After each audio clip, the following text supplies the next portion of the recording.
Okay, now we discussed history of the development of the cell theory. मतलब कि हम थोड़ी सी सेल थ्योरी की हम हिस्ट्री पढ़ लेते हैं, सेल कैसे वजूद में आया। हम बायोलॉजी की अगर हम हिस्ट्री देखें तो जो सारा जो बायो का डेटा है वो सबसे पहले ग्रीक्स वालों ने इसे जमा किया या मुरतब किया, समझ बनाया उसने। अब एरिस्टोटल ले लें, जिससे एरिस्टोटल को हम अरस्तु भी बोलते हैं। जिसे एरिस्टोटल ने इसकी अपने जो तजुर्बात के ज़रिए, ऑब्जर्वेशन के थ्रू, उन्होंने एक क्या बनाया, एक्सपेरिमेंट के थ्रू क्या इन्होंने एक जामामली शक्ल क्या बनाई कि तमाम जानवर और पौधे आपस में ताल्लुक़ रखते हैं। फिर क्या हुआ, इसी ख्याल ने कुछ सवालात को जन्म दिया, जैसे क्या कोई भी स्ट्रक्चर की कोई बुनियादी इकाई होती है, यानी कि बेसिक चीज़ें होती हैं उसकी, या तमाम जानवरों में जो एक जैसी होती हैं या मुख्तलिफ होती हैं।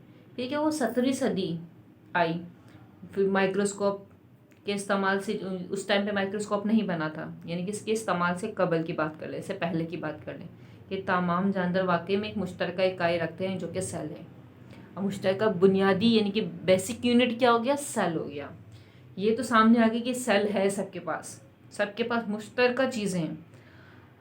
फिर क्या हुआ, 1665 में आ जाए, 1665 में एक है साइंसदान आए, रोबर्ट हुक, जिन्होंने क्या किया, इन्होंने भी क्या किया कि पहली मर्तबा एक सेल को बयान किया, इन्होंने भी, यानी कि सेल पे काम किया।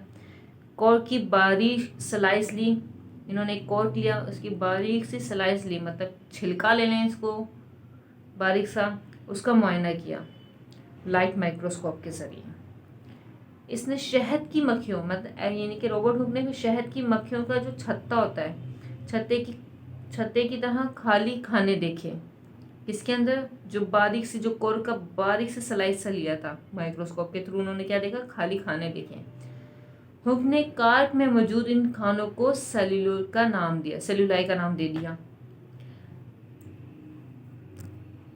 अब इनकी ये बनाई हुई, ये जो पॉइंट है इनका ही बनाया वो हमारे तक ये पहुंचा है, जिसे हम सेल की सूरत में हम सेल बोलते हैं, या सेल की सूरत में हमारे सामने आ गई। फिर क्या हुआ, चंद ही सालों बाद हॉलैंड के एक और आए साइंसदान, एंटोनी वन लीवेनहुक, जिन्होंने क्या, जिंदा सेल का, और यानी जिंदा सेल की ऑब्जर्वेशन की। अब क्या हुआ, इसने तालाब के पानी में मौजूद जिंदा सेल को अपनी माइक्रोस्कोप के नीचे रखकर उसके ऊपर तज्जिया शुरू कर दिया। इसकी पिक्चर आप देख सकते हैं पेज नंबर 57 पर, जो एक पूरी छवि दी हुई है, जो उन्होंने जिंदा सेल का एक जो जिंदा शक्ल, यानी कि जिंदा सेल का एक जो मुताला किया था, ऑब्जर्वेशन की थी। पेज नंबर 57 पे वहाँ पे हनी कॉम का एक वो लिया हुआ है, जो कि जो बारीक से स्लाइस में खाने खाने से, देखिए वो पिक्चर पेज नंबर 57 पर, सॉरी। अब क्या हुआ आगे, अगली आने वाली जो सदी थी, यानी कि 1.5 सदी लगा लें, सेल की अहमियत को बायोलॉजिस्ट की तायद ना मिल सकी, मतलब किसी ने भी इसके ऊपर यानी कि कोई ऑब्जर्वेशन ही नहीं की, उस टाइम पे छोड़ दिया गया। फिर 1809 में एक फ्रांसीसी साइंटिस्ट आए, जीन बैप्टिस्ट डी लेमार्क नाम था इनका पूरा। इनका ख्याल क्या था कि किसी भी जिसम में ज़िंदगी नहीं हो सकती। इन्होंने अपना एक नज़रिया पेश किया, जब तक कि इसके हिस्से सेल्स पे मुश्तमिल ना हो, इन सेल्स को ना बनाया हो गया हो। मतलब इनका क्या था, जो यानी कि किसी भी जिसम में जब तक ज़िंदगी नहीं होगी, जब तक कि इसके हिस्से में सेल ही ना हो, अगर सेल नहीं होगी तो कोई ज़िंदगी नहीं है, ठीक है।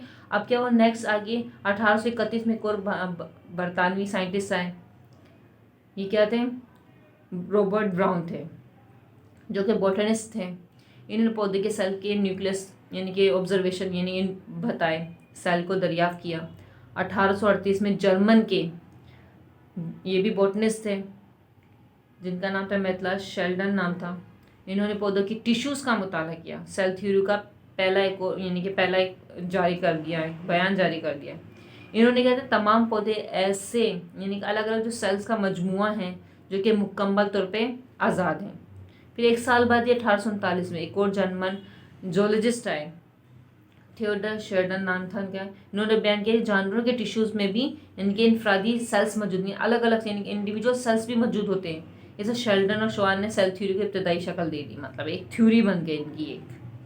1855 में क्या हुआ, 1855 में एक और जर्मन आए जो कि रुडोल्फ वर्जू नाम था उनका। इन्होंने सेल थ्योरी में एक और नज़रिया पेश कर दिया, यानी कि इजाफा कर दिया इन्होंने भी।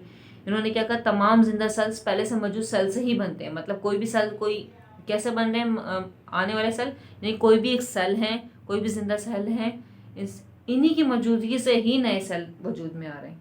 अब 1862 में 1862 में लुइस पास्चर, जिन्होंने इनका पूरा एक्सपेरिमेंटली पेश किया नज़रिया, अपना थ्योरी को पूरी एक्सपेरिमेंट करके शोध की। आज जो हमारे पास थ्योरी मौजूद है, यानी कि आजकल जो हम जो थ्योरी पढ़ रहे हैं वो इन्हीं की बदौलत है। शेल्डन और शवान की सेल जो थ्योरी पेश की थी, इन्हीं की बदौलत जो हमारे सामने आजकल जो असूल बनाए गए हमारे सामने, वो इन दोनों की, शेल्डन और शवान, जो शेल्डन और शवान ने जो थ्योरी पेश की थी सेल्स के बारे में, वही आज हमारे सेल थ्योरी में असूल शामिल हैं। अच्छा जी, अब इनके बेसिक पॉइंट पढ़ लें। इसके बेसिक पॉइंट कौन कौन से हैं? बेसिक पॉइंट क्या है? सेल क्या है, सबसे इम्पोर्टेंट है, यानी कि इम्पोर्टेंट, यानी कि basic structure and functional unit है किसी भी लिविंग ऑर्गेनिज्म, यानी कि तमाम जान। इसके अलावा हम इसके बेसिक यूनिट, पहला पॉइंट क्या होगा, तमाम जानवर एक या एक से ज़्यादा सेल पे बने होते हैं, यानी कि कोई जानवर क्या होता है, एक सेल से मिलकर बना होता है और कोई के एक से ज़्यादा सेल पर मुश्तमिल होता है।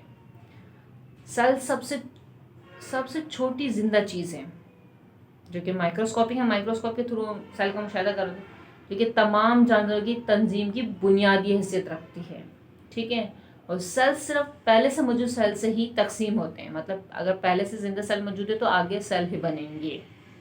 ये हमारे क्या है, 3 बुनियादी बेसिक पॉइंट्स है, समझ लें हमारे ये। Got it?